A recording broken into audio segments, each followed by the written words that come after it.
The wind, a razor-edged hound loosed from the vast plains stretching beyond the Mississippi bit at Sophia's exposed skin, its teeth sharp with distant pine, and the spectral chill of encroaching snow.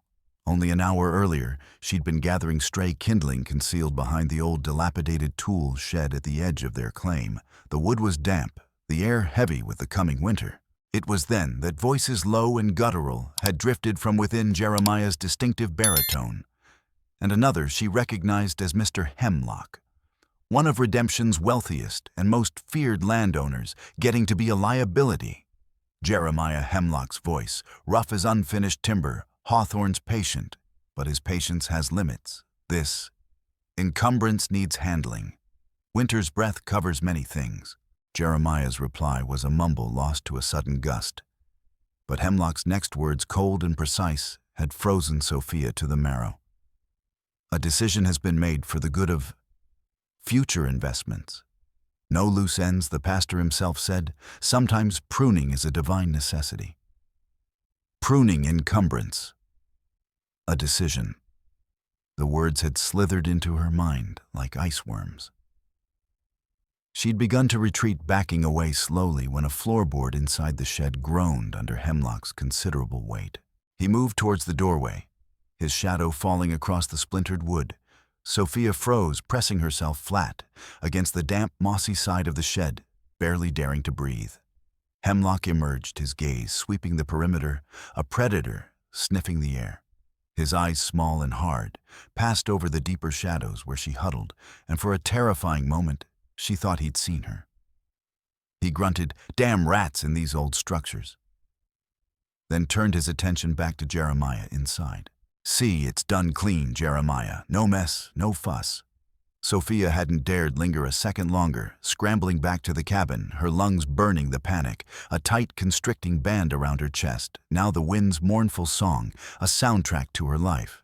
These 3 long years seemed to carry a more sinister personal menace. Each winter had bitten deeper, each silence from her husband growing more profound, a chilling abyss. She had journeyed west, a prayer book worn soft in her satchel, a heart brimming with hope and the unwavering conviction of Jeremiah's love. He'd spoken of a nascent world, a canvas for their future, a home.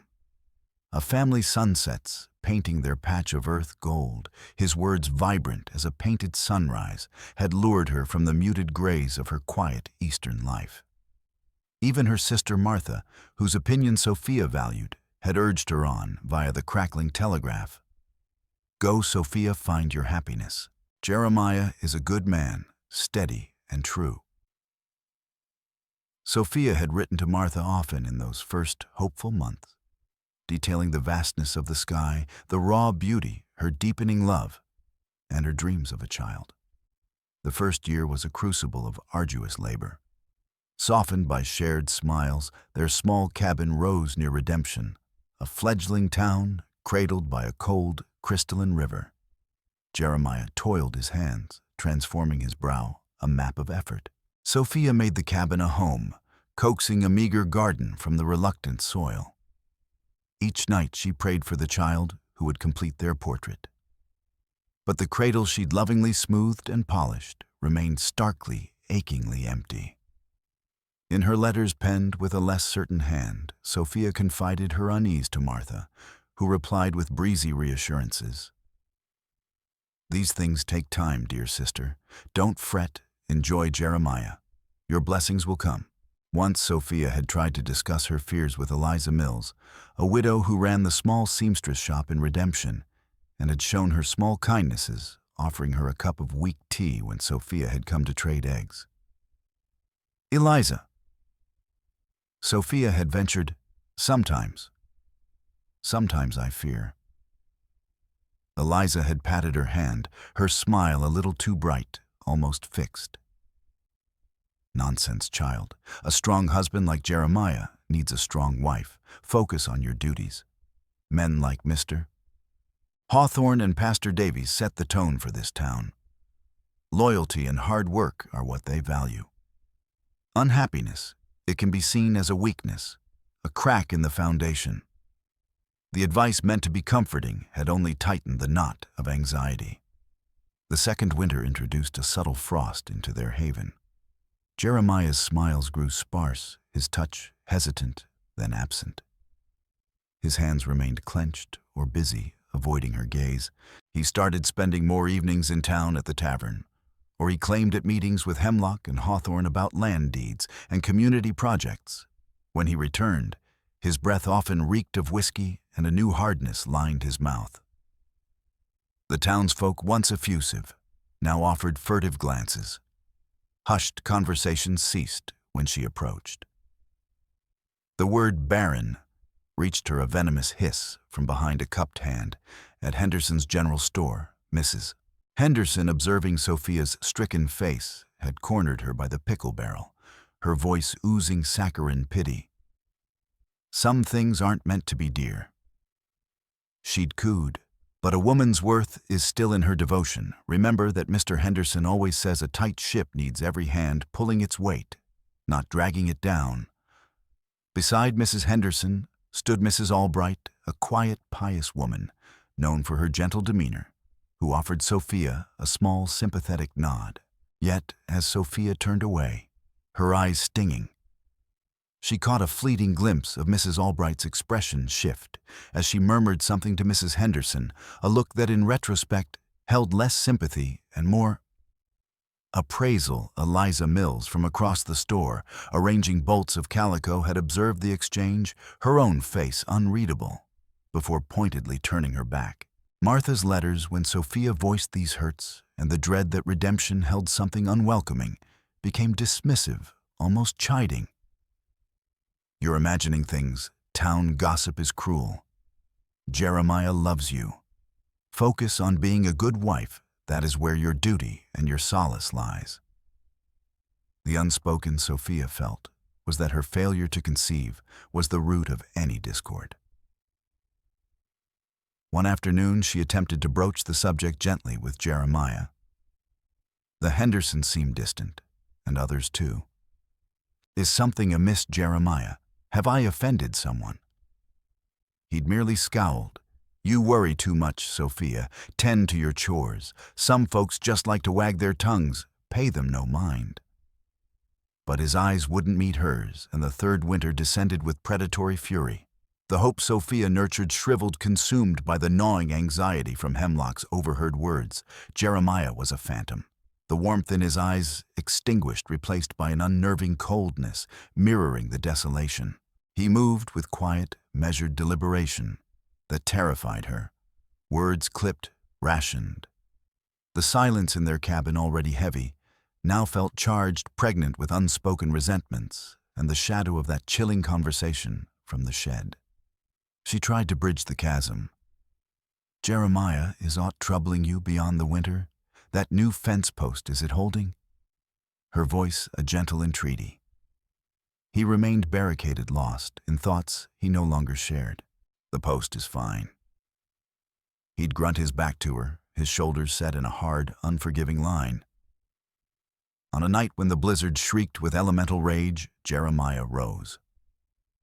The fire, dwindling to embers, painted grotesque, writhing shadows on the rough-hewn walls.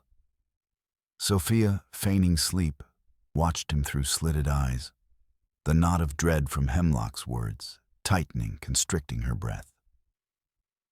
He moved with excruciating slowness, each movement precise, almost ritualistic. He glanced at a heavy woodsman's axe leaning by the door, and then dismissed it. His profile, illuminated by the dying fire, was a stark silhouette of grim purpose. As he reached for his trousers, a floorboard creaked. His head snapped towards her, not with surprise but indifferent recognition. His gaze deliberately avoided hers, yet she felt its weight cold and appraising, like a butcher eyeing livestock. "Jeremiah," she whispered, her voice a fragile tremor. "What is it? What are you doing?" He turned his face an inscrutable mask. "Get dressed, Sophia. We need to go out." His voice utterly flat, devoid of any familiar warmth. "Out in this maelstrom, Jeremiah, are you mad? What could possibly be out there?" Her mind raced, trying to grasp a sane reason, Do as I say." He repeated iron in his tone, a command, not a request. A chilling premonition, sharp as an icicle, pierced her. This was not her Jeremiah. This was the man Hemlock had been instructing the pruner sent to handle the encumbrance. Her fingers numb and clumsy, fumbled with buttons, her blood turning to ice water in her veins. He reached for a length of rope from a peg by the door. The sight sent undiluted terror through her. He'd used that rope for hauling timber, for securing their meager cow. Now it looked like a hangman's noose, a serpent coiled and waiting. "Your hands," he commanded, holding the rope out. "Jeremiah, please. What is this? You're scaring me. Talk to me. What have I done?" Her plea was a desperate, broken sound, no answer. He seized her wrists with bruising force, binding them cruelly tight in front of her. The rough hemp bit into her skin, a scream welled, but died in her throat, choked back by paralyzing terror. He wrenched open the cabin door. The wind howled a savage blast, extinguishing the last embers, plunging them into near darkness, illuminated only by the churning white chaos beyond. He dragged her out into the storm's furious heart. The forest behind their cabin was a disorienting nightmare of ghostly trees and blinding snow. Jeremiah hauled her onward, his grip a vice. She stumbled repeatedly, her bound hands useless for balance, icy snow invading her thin boots, soaking her dress. Each step was an agony of cold and fear. She begged, pleaded. "What have I done, Jeremiah? Why this, the men in the shed? Was it about me? My not giving you a child?" But he remained a silent automaton, his face set like granite. Her only answer was her own choked sobs swallowed by the wind's roar. He stopped abruptly in a small sheltered clearing eerily protected from the worst of the wind by a dense stand of pines. He shoved her brutally to her knees. Then she saw it, a stark, dark rectangle against the white. A shallow depression in the earth, a grave, her grave, clearly dug earlier, awaiting its occupant. The overheard words, the rope, the relentless march. It all clicked into a perfectly horrifying, premeditated picture. Jeremiah, no. She shrieked, the sound raw, desperate. "Please, whatever I've done, I am truly sorry. Don't do this. I love you." He ignored her, retrieving a shovel half buried beside the pit, its blade caked with fresh frozen earth. He did not look at her. His gaze fixed on his task, he began to shovel snow and loose frozen earth onto her. The frigid, wet weight pressed down first on her legs, then her lap. She writhed a desperate attempt to dislodge it, to gain some leverage. "Why, Jeremiah? Why I loved you, I gave up everything for you." She thrashed her legs, trying to gain purchase, to push herself up, but the accumulating weight was too much, pinning her down. For a moment, her shoulder connected with his leg, as she thrashed, almost unbalancing him. But he merely grunted, planted his boot more firmly, and continued his gruesome work. His movements unnervingly steady, rhythmic. Each shovelful a colder embrace of death. The snow and earth reached her waist, then her chest. Life leached from her, the cold seeping into her marrow, stealing her breath. So this was her epilogue. Buried alive by the man, she trusted her failure. The barren womb, rendering her worthless, expendable. As darkness began to claim her, as her struggles waned to feeble twitches, a different shadow detached itself from the driving snow, larger than a man, moving with an almost supernatural fluid grace. A glint of movement from the edge of the trees. Storm Cloud of the Jicarilla Apache had been tracking white hunters who'd trespassed onto sacred tribal lands for 2 days. More than that, he carried the burning grief of his younger sister Nalin, who had vanished near this valley almost a year prior. She'd gone to Redemption to trade fine beadwork and never returned. The only trace he'd found after weeks of frantic searching, a single broken strand of turquoise beads he himself had strung for her, lying near a hastily obscured track, leading from the town not far from Hemlock's vast property. He moved like a whisper through the forest, his senses attuned to every nuance. The blizzard was formidable, a disorienting curtain of white, yet it couldn't mask all sounds from his keen ears. Through the wind's roar, he'd caught it, a faint, desperate cry, human unmistakably suffused with suffering. He altered course, moving swiftly, silently. The scene in the clearing sent a chill through him, unrelated to the bitter cold. A white man burying a woman alive. Her muffled sobs, now fading, were barely discernible. Stormcloud didn't hesitate. Jeremiah raised the shovel for another load of earth. Just as he bent to scoop it, Stormcloud heard a distinct sound, a sharp crack of a frozen twig under a moccasined foot, much too close for comfort.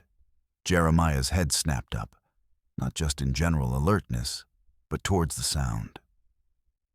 He dropped the shovel, his right hand darting to the heavy hunting knife sheathed at his belt. "Who's out there? Show yourself." He snarled, his eyes glinting in the faint ambient light from the snow raking the edge of the trees. This was the moment. Stormcloud erupted from the blizzard like an avenging spirit. A powerful, precise blow from the heavy hunting bow he carried as a staff sent Jeremiah's knife hand spinning wide, the weapon flying into a snowdrift. Another swift, stunning strike to Jeremiah's temple sent the larger man sprawling, dazed, Jeremiah recovering. With surprising speed, bellowed in rage and clawed for the fallen shovel. His intent murderous Stormcloud was faster. A heavy boot stamped down, pinning Jeremiah's wrist just as his fingers closed on the shovel's handle.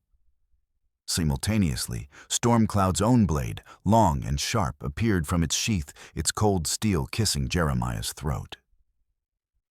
The ground was treacherous snow over slick ice.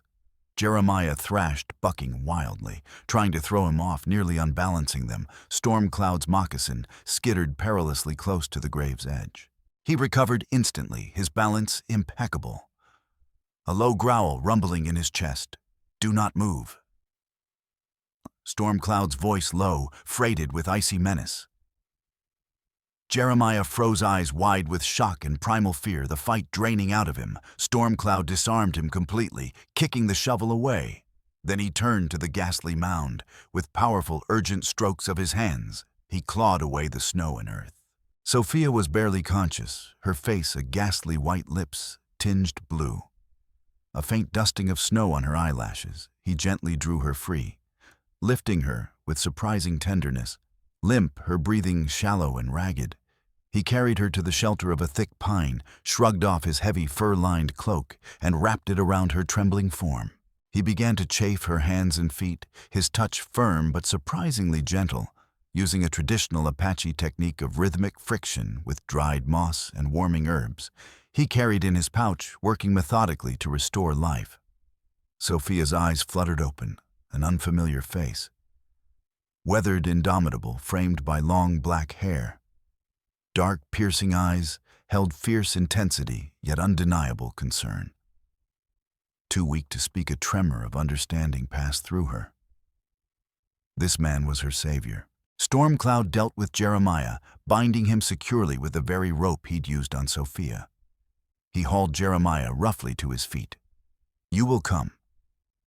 He retrieved Sophia, who was weakly attempting to sit, then lifted her as if she weighed nothing onto his horse. A ghostly Appaloosa shape that had waited patiently nearby. He then hauled the bound Jeremiah up behind her, tying his prisoner's hands securely to the saddle horn, leading the horse. Stormcloud began the arduous trek towards his people's hidden winter encampment. The journey was torment for Sophia. Each jolt of the horse sent agonizing waves of pain through her bruised, half-frozen body. The image of Jeremiah shoveling snow, his face a mask of grim determination, replayed relentlessly in her mind. Yet amidst the pain and terror, a tiny, defiant ember of survival flickered. She had lived. Behind her, Jeremiah was a slumped, defeated presence, occasionally muttering pleas or curses that the wind snatched away. Stormcloud navigated the blizzard-choked forest with an unerring sense of direction, speaking little, his focus absolute. Hours later, as a pale, reluctant dawn filtered through the thinning storm, They reached the Apache camp nestled in a sheltered canyon, smoke tinged with the scent of pine and roasting meat ascended from the painted teepees. Their arrival caused an immediate stir. Figures emerged wrapped in furs and blankets. Stormcloud spoke briefly, gutturally, to a stern-faced elder, Sophia, weak and shivering. Was gently assisted from the horse by two Apache women. "Come, sister." One murmured, her voice surprisingly soft, her touch gentle. "You are safe now, rest." They led her to a warm, fire-lit teepee, helped her out of her frozen, dirt-caked clothes, and wrapped her in soft, warm furs. One of them brought her a steaming bowl of hot, savory broth that sent tendrils of warmth through her chilled body. A fragile sense of safety, of disbelief unfurled within her.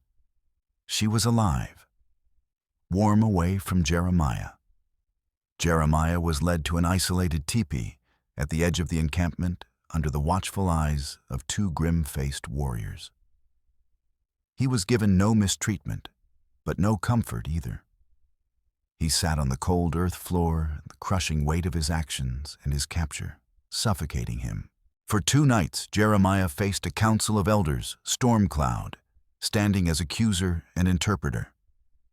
By the flickering firelight within the council teepee, their unwavering gazes, incisive questions, and the palpable moral authority they exuded were his tortures.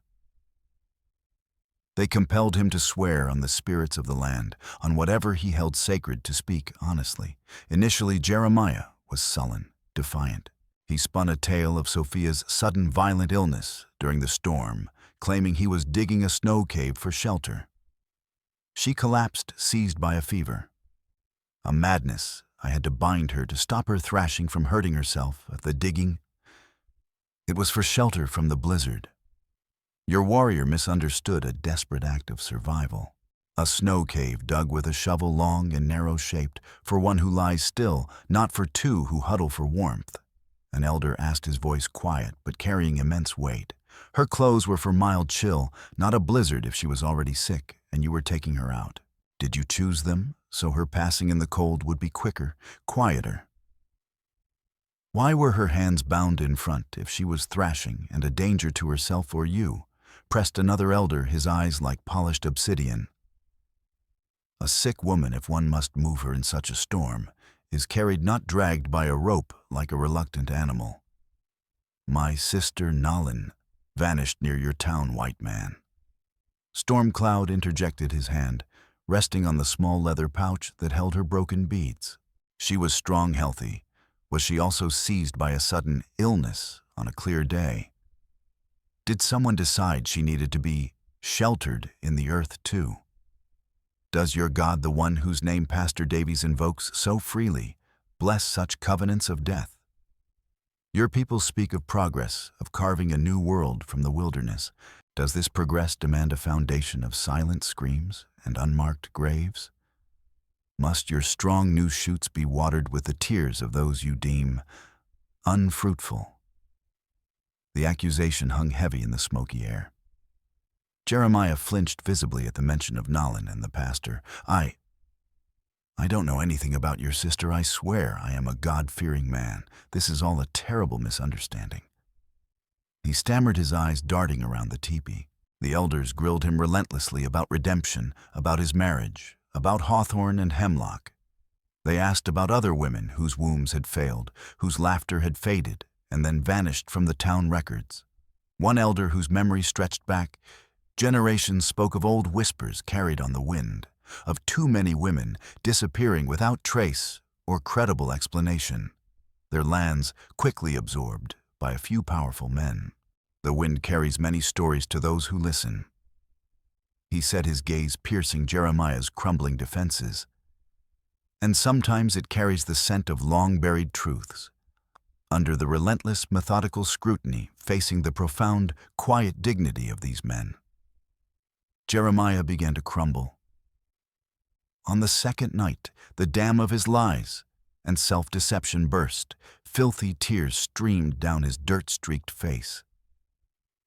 He confessed everything, the words tumbling out in a torrent of guilt and fear. Redemption, he revealed, was not a beacon of civilization. but a charnel house disguised as a town. He exposed the unholy alliance, Judge Hawthorne, the stern arbiter of law, Pastor Davies, the shepherd of souls, and wealthy landowners, Hemlock and Blackwood, the pillars of commerce. He delineated the monstrous, unspoken rule that governed their investments. No heir, no worth, fertile women were assets, and their children cementing land claims and future prosperity. Barren women, or those bearing only daughters, were liabilities, to be erased. A weak link weakens the chain, they'd say. Jeremiah rasped, his voice hoarse. An empty womb casts a shadow on prosperity. Hawthorne used to tell us, a drain on resources. He described the systematic disappearances, painting a chilling picture of one specific young woman. New to the valley, married to a man indebted to Hemlock. She had lost a baby at birth, and then her own health declined rapidly. They said she was a sorrowful burden, the pastor did, in that smooth, mournful voice of his old man. Hemlock paid her husband a considerable sum to ensure she didn't suffer too long. She just vanished like the morning mist buried somewhere on Hemlock's north pasture. It wasn't my idea. Not at first, Jeremiah choked out, sobbing. I was told, pressured for the good of the community, for progress, they said.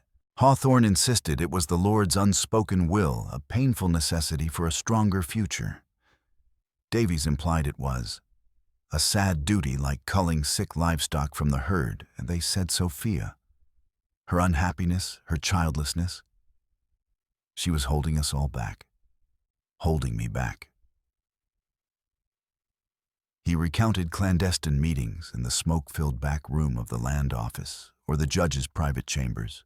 He described the payouts, the coded language. He named other names, men who had acted as executioners, men whose wives or daughters had conveniently moved back east or died of sudden fevers. He knew of hidden graves on several properties hinted at by boastful talk or veiled threats. Redemption, it became terrifyingly clear, was built upon a graveyard of forgotten, devalued women. Sophia, slowly regaining her physical strength in the warmth and care of the Apache women, was kept informed of Jeremiah's unfolding confession by Stormcloud. Each revelation was a fresh wound, a deeper betrayal, yet also a chilling confirmation of the tendrils of unease she'd felt for so long. The personal betrayal she'd suffered at Jeremiah's hands metastasized into a monstrous, organized conspiracy. Her sister Martha's letters, with their platitudes and dismissals, now felt like shards of glass because, on being a good wife, had Martha heard more than just whispers? Was it fear or something colder, something more complicit that had kept her silent, that had made her urge Sophia to remain in that poisonous place? A cold, hard fury began to supplant the fear and grief in Sophia's heart. It crystallized into a diamond-sharp resolve. These men, Hawthorne, Davies, Hemlock, Blackwood, and her own husband, had played God, arrogating to themselves the power of life and death, all for land, and twisted notions of purity and prosperity. Stormcloud sat with her by the small fire in her teepee, his presence a silent source of strength. Jeremiah has named them all, he said gravely, his dark eyes holding hers. He has shown us the full measure of their wickedness. Sophia met his gaze, her own eyes clear and steady. Well, what will you do with him, with them? My people have their own justice for such men. Stormcloud said, his voice resonant. For trespassing on sacred land. For the violence committed here, he could face a severe penalty, even death. But his confession, it speaks of a profound sickness within your own world. It is a sickness that requires your world's medicine. However bitter the dose, we cannot bury this truth, Stormcloud. Sophia said, her voice imbued with a newfound, unshakable strength. Not again. They tried to bury me. Now we drag their darkness into the light for all to see. A grim understanding passed between them. Stormcloud nodded slowly. It will be a dangerous path, Sophia. They are powerful men in your world. They will not surrender their kingdom of bones easily. I am not afraid anymore, Sophia declared, realizing with a shock its profound truth. The terror had been purged in that icy grave, replaced by a righteous fire. They tried to bury me. Now I will help unbury all their sins. A plan formed between them, stark and perilous. They would take Jeremiah east, not to Redemption, but to Preston, the nearest town with a federal marshal. Jeremiah, shackled and broken, would be their unwilling star witness. The journey back towards the white settlements was arduous. Storm cloud Sophia and their prisoner. Sophia, though still weak, rode with a fierce, unwavering determination. The frozen landscape, once hostile and terrifying, now seemed a harsh purifier, stripping away all pretense. Storm cloud, her silent protector. Her guide taught her to read the subtle signs of the land, his respect for her courage growing with each passing day. They were an unlikely trio, the avenging Apache warrior, the resurrected wife, and the contrite murderer. As they neared larger settlements, well beyond Redemption's immediate sphere of influence, but not yet in Preston, Eliza Mills appeared again, this time near a remote trading post. She'd apparently heard from passing trappers that Sophia was traveling, and had rushed to offer assistance and safe lodging at a friend's ranch nearby. Her eyes darted towards Jeremiah, shackled to his horse, a predatory gleam quickly veiled by a look of practiced concern. "Sophia, dear, you look simply dreadful. You poor thing, you shouldn't be traveling alone with them," she said, nodding disdainfully at Stormcloud, who watched her with hooded eyes. "Marshal Thorne in Preston is a hard, skeptical man. He won't listen to a woman like you, especially in your state, not without a proper introduction from a respected citizen.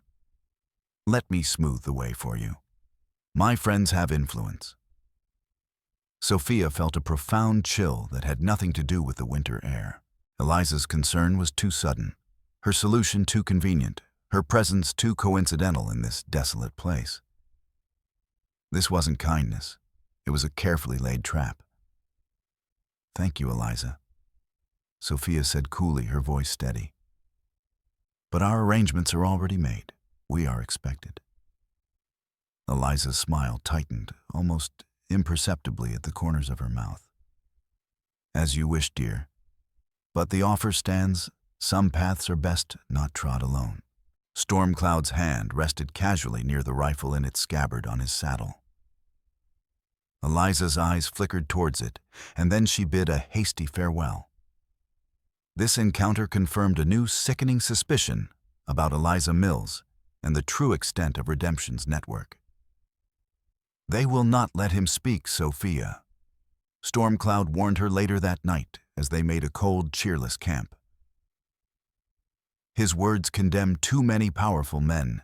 Expect wolves on the path to Preston." No. His prediction proved chillingly accurate. Days later, navigating a narrow, snow-drifted pass through the foothills, 4 riders materialized, abruptly blocking their way. "That's far enough, Apache. Far small." One yelled, a hard-faced man Sophia vaguely recognized as Hemlock's foreman. "Hand over the prisoner. He belongs to Redemption's justice. Not some federal meddler. Judge Hawthorne sends his regards and advises that some truths are best left buried deep." Another man spat contemptuously on the snow. "And we'll take the woman too. She knows too much. She's not to reach Preston alive." "They're Hawthorne's men," Jeremiah croaked, shrinking down in his saddled terror, whitening his face. "They'll kill us all." A shot rang out, kicking up snow near Stormcloud's horse, making it rear and scream. He reacted instantly, shoving Sophia low against her horse's neck. "Stay down, Sophia. Cover our flank if you can aim for their horses." He drew his Winchester rifle in a blur of motion. A bullet tore through the fleshy part of his left shoulder, spinning him slightly in the saddle. He grunted, stifling a cry of pain, his arm instantly burning, as if seared by a hot poker. Another shot whizzed past Sophia's head. A shard of dislodged rock stung her cheek. "You're hit," she cried to Stormcloud, seeing the dark blood bloom on his buckskin shirt. He nodded grimly already, firing back with deadly accuracy. "My arm," she gasped as a bullet grazed her forearm, a hot sear of pain, but, thankfully, not deep. Adrenaline, sharp and metallic, surged through her. "There are still 4-1 circling left, trying to get behind us." She fumbled for the heavy Colt pistol Stormcloud had insisted she carry, her fingers stiff with cold and fear the metallic tang of gunpowder already sharp in the frosty air. Stormcloud, firing with his good arm, downed one rider's horse, sending the man tumbling into a deep snowdrift. He urged his own mount behind a rocky outcrop, pulling Sophia's skittish mare with him. "Reload, Sophia. Watch the high ground to our right." A bullet thudded into the rock just beside his head. He fired again, his aim, true despite the waves of agony radiating from his shoulder. Another attacker clutched his chest and fell heavily from his saddle into the snow. The firefight was brief. Brutal and vicious Stormcloud, using the sparse terrain with preternatural skill, outmaneuvered and outfought them. One more attacker fell crying out as Stormcloud's bullet found its mark. The last two, unnerved by the ferocity and skill of their opponent, exchanged panicked glances.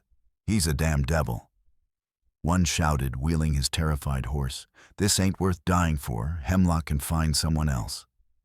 They fled galloping back down the pass.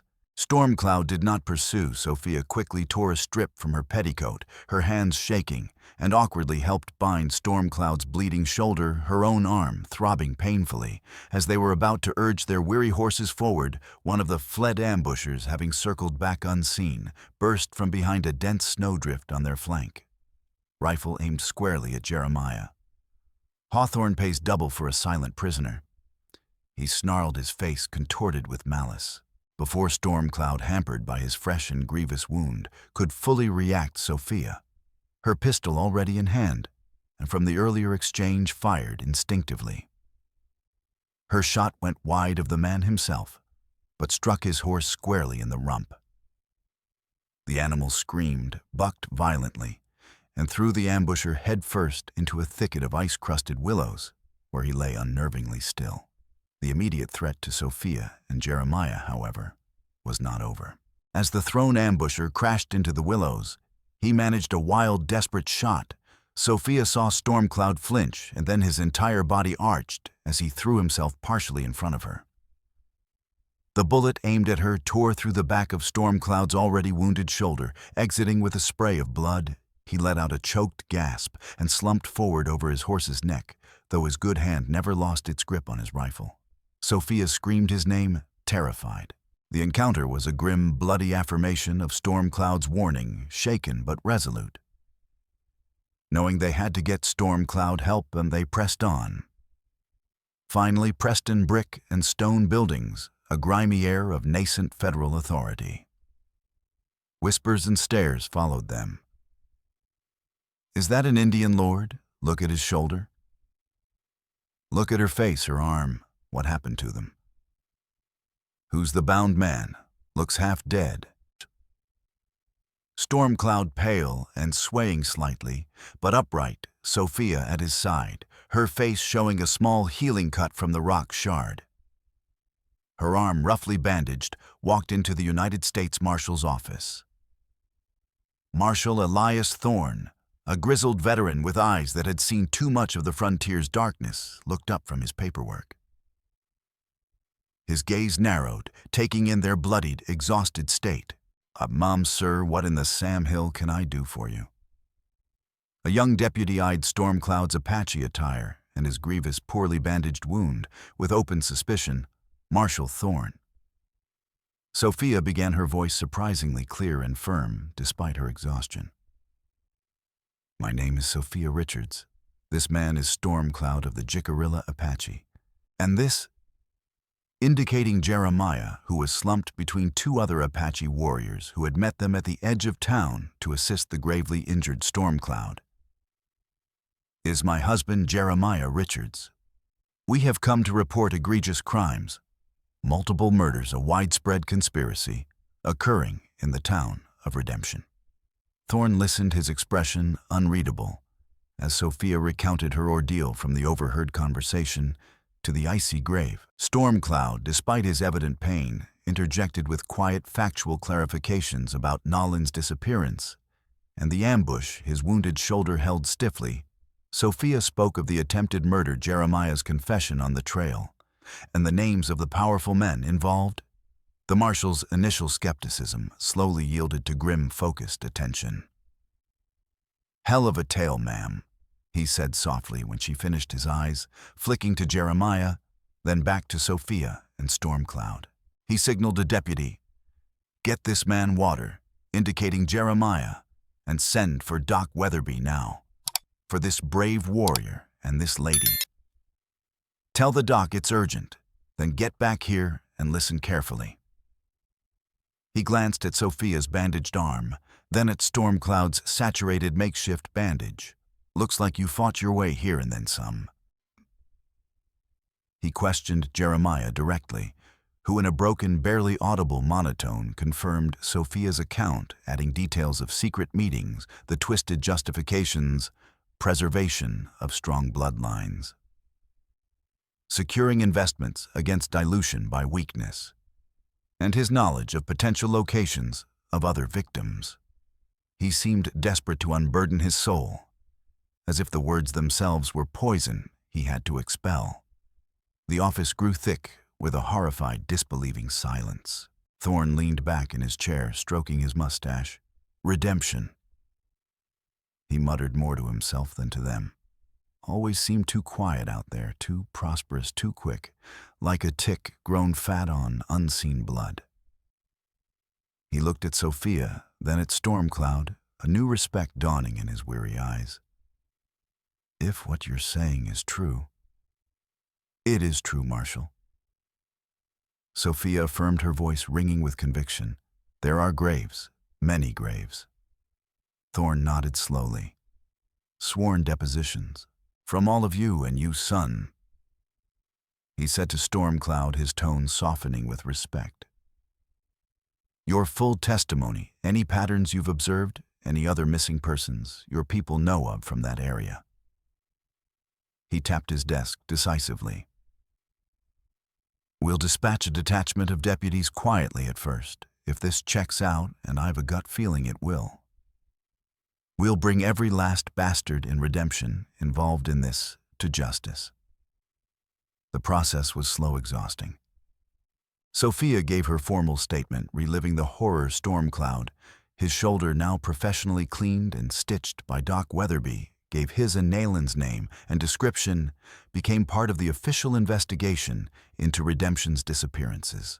Jeremiah, under guard and with a federal stenographer present, dictated a lengthy, damning confession. He detailed the coded language: pruning the vine, lightening the load, addressing an encumbrance, the secret signals used, and crucially drew rough maps to several suspected grave locations on Hemlock's and Blackwood's lands, and even one near the church's old, unused cemetery.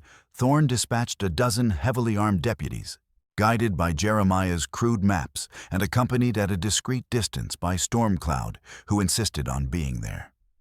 When they searched for Nolan, they found the graves, the exhumed remains, some recent, some older skeletons, told their silent, horrifying stories.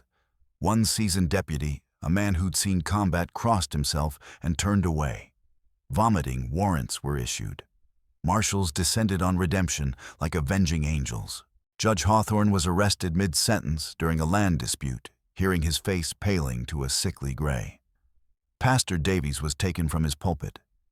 Just as he was about to deliver a sermon on divine retribution, his well-worn Bible slipping from his trembling hands, Hemlock and Blackwood were apprehended in the back room of the saloon, and their blustery protests and claims of ignorance ringing hollow against the grim evidence.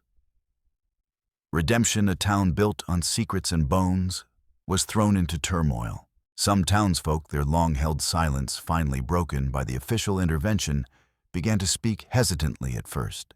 Then, with growing conviction about fears, suspicions, and other unexplained departures, the trial in Preston became a national sensation. Reporters from Chicago, St. Louis, and even as far as New York converged on the small town. The courtroom was packed daily. Sophia dressed in simple, dark attire, her composed dignity a stark contrast to the horrors she described. Her healing scars, silent testimony, sat in the front row storm cloud. A stoic, imposing observer often stood near the back, his presence, a quiet reminder of the justice sought. Jeremiah, gaunt and broken, became the prosecution's star witness. He recounted the full, horrifying saga. He named names, detailed methods, described the callous disregard for human life, the cold calculations of profit and power. He described Hawthorne approaching him directly after Sophia's second year of childlessness, speaking soothingly of community good and necessary sacrifices for the strength of our new Eden, framing the proposed murder not as a sin, but as a regrettable masculine duty. His testimony was devastating, leaving the courtroom in stunned silence. When Sophia took the stand, a hush fell over the packed room. She spoke of love, of hope, of the crushing weight of childlessness in a community that valued heirs above all else.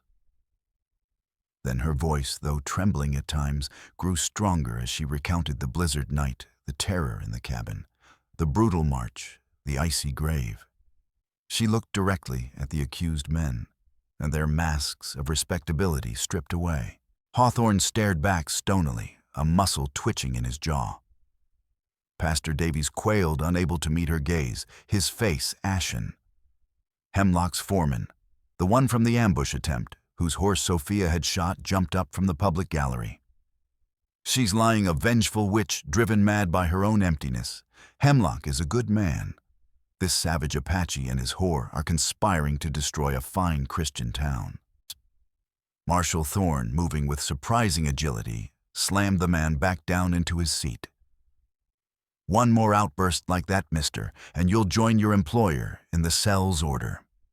The intervention sent a ripple of unease through Sophia, a reminder of the violent forces still arrayed against them, shaken but resolute. Sophia continued, her voice ringing with quiet power. "They tried to bury me. They deemed me worthless, because my body did not bear fruit for their dynasty, because I could not give an heir to their blood-stained land.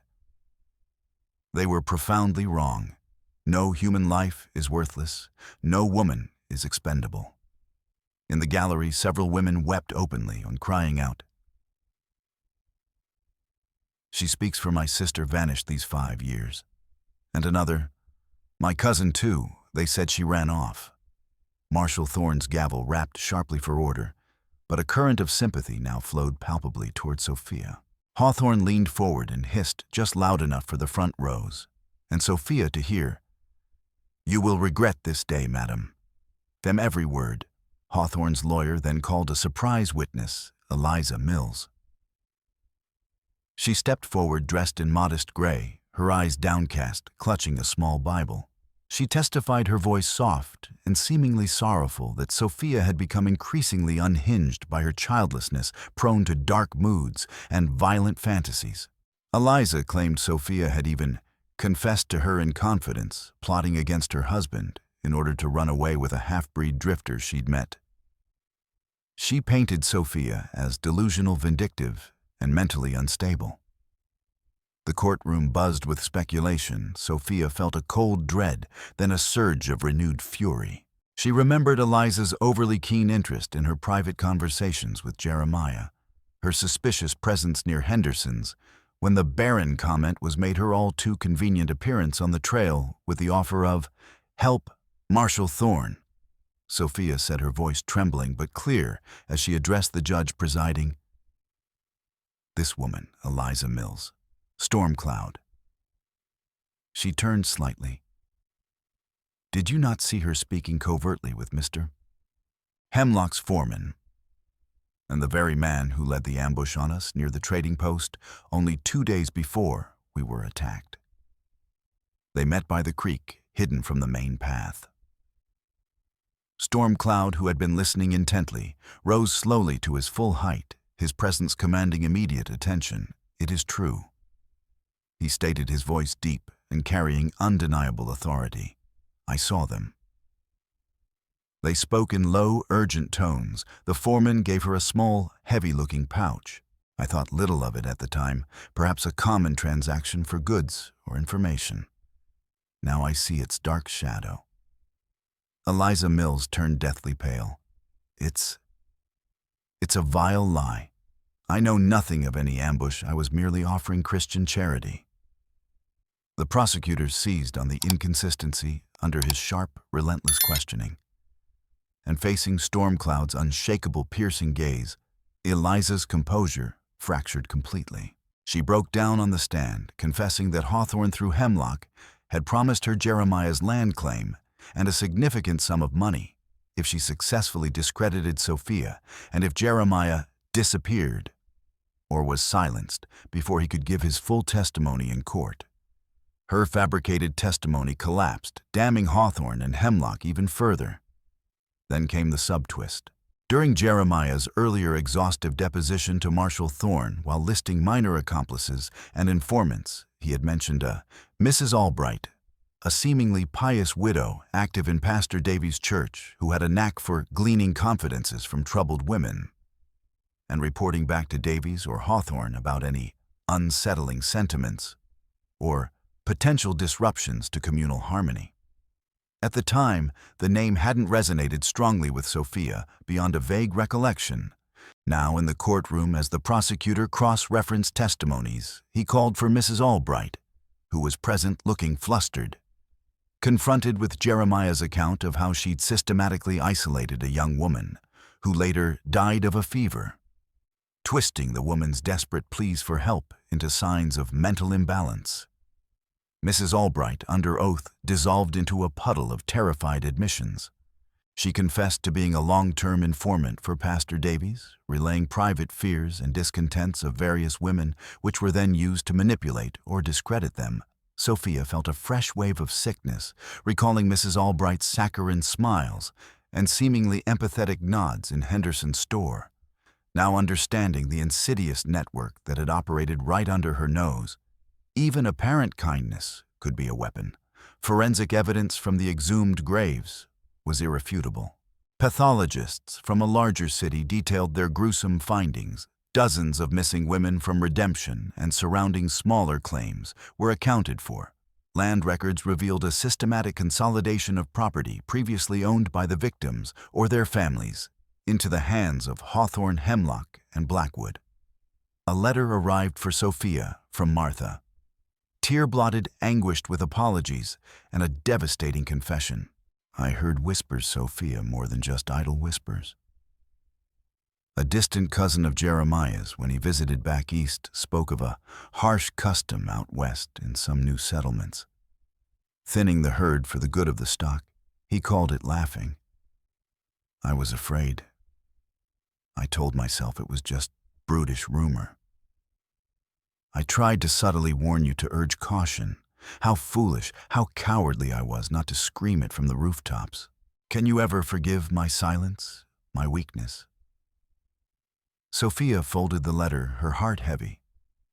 Another betrayal born of fear and willful ignorance. Another silken strand in the vast, suffocating web of silence that had almost claimed her. The verdicts came swiftly, guilty on all major counts. Hangings for Hawthorne, Davies, Hemlock, and Blackwood life. Imprisonment for the foreman and a few other direct accessories, including Eliza Mills and Mrs. Albright, for their roles in the conspiracy. Land wrongfully acquired was to be returned to any legitimate surviving heirs or held in federal trust. Redemption, as a name and an entity, began to crumble. Some residents left in shame and disgust. Others stayed determined to rebuild, already talking of choosing a new untainted name for their blighted home. Jeremiah received a sentence of 20 years in a federal penitentiary for his role, mitigated by his full cooperation. He requested to see Sophia one last time before being transported. Sophia. He choked out when she agreed, his face a ruin of tears and self-loathing. There are no words. I am truly deeply sorry. For listening to devils, for becoming one myself. You dug one grave with your own hands, Jeremiah. She said softly, her voice devoid of hatred, only a profound sorrow.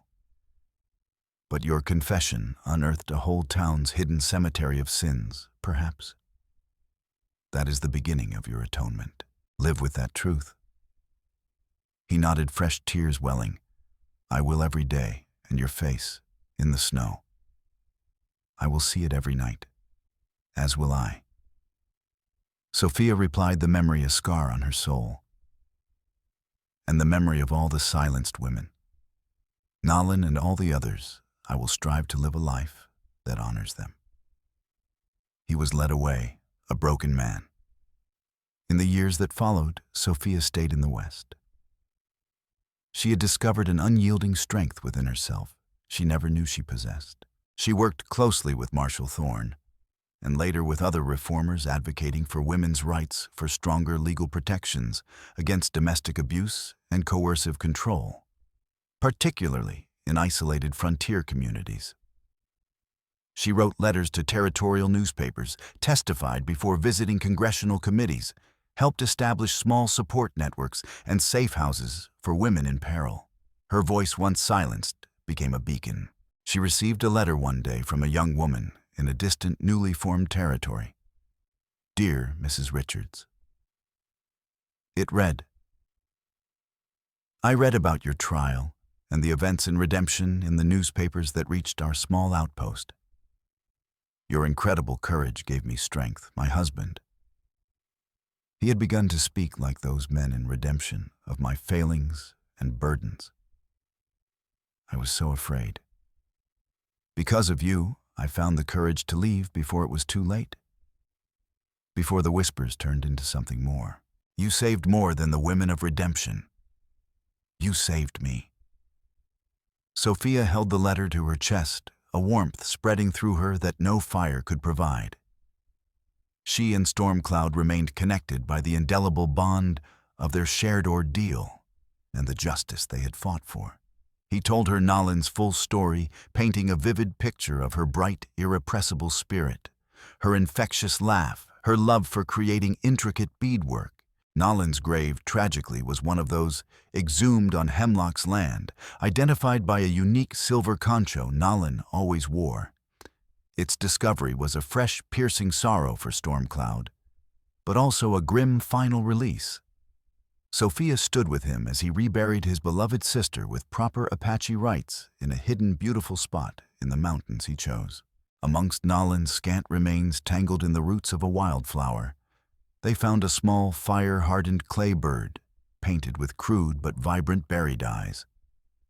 Clearly a child's cherished toy she'd somehow kept all those years. Stormcloud, his face a mask of grief and love, pressed it into Sophia's hand, a silent, profound token of shared loss and enduring memory. Every spring, Sophia and Stormcloud, and often a few Jicarilla elders and some of the more conscientious new townsfolk of the settlement, now renamed Hope's Crossing, rode to the sites where the women of redemption had been found. The graves were now properly marked, some with rediscovered names, others simply as Unknown Woman Remembered. They planted white columbines, wild sego lilies, and hardy mountain flowers. On Nalin's grave, Stormcloud always placed a new smooth turquoise stone. Among the flowers Sophia planted, there was wild mint, which Stormcloud told her had been Nalin's favorite. Its resilient sweet fragrance, a quiet tribute. Sophia would often hold the small clay bird, feeling an unspoken kinship with the lost girl whose life was stolen, and with the warrior who mourned her so deeply. Years later, when Hope's Crossing held its first formal Day of Remembrance, Sophia was invited to speak. She stood before a mixed gathering of settlers, some descendants of Redemption's original families, and a solemn delegation of Jicarilla Apache, led by an aging Stormcloud. Children from both communities, together, placed braided strands of sweetgrass and wildflowers on the graves. Near where her own ordeal had commenced, by the now rotting tool shed, a simple, unadorned stone was placed, commissioned by Sophia years before. She and Stormcloud, using his sharpest hunting knife, had carefully deepened the carver's rough lettering. Then with a finer, more delicate blade, they had painstakingly etched the outline of a blooming sego lily beside the last word. The stone did not bear a name, but a solemn message for all who passed. One grave dug in malice. Uncovered a town's sins, may we always choose to drag darkness into light. The wind still whispered its ancient song across the reclaimed land, but now it carried not just lament, but a resonant hymn of resilience, of justice sought and dearly won, of an enduring, unbreakable strength. The land bore its scars, as did Sophia, as did Stormcloud, but it also bore the promise of healing, of new untainted growth, a testament to lives courageously reclaimed from silence and cold earth.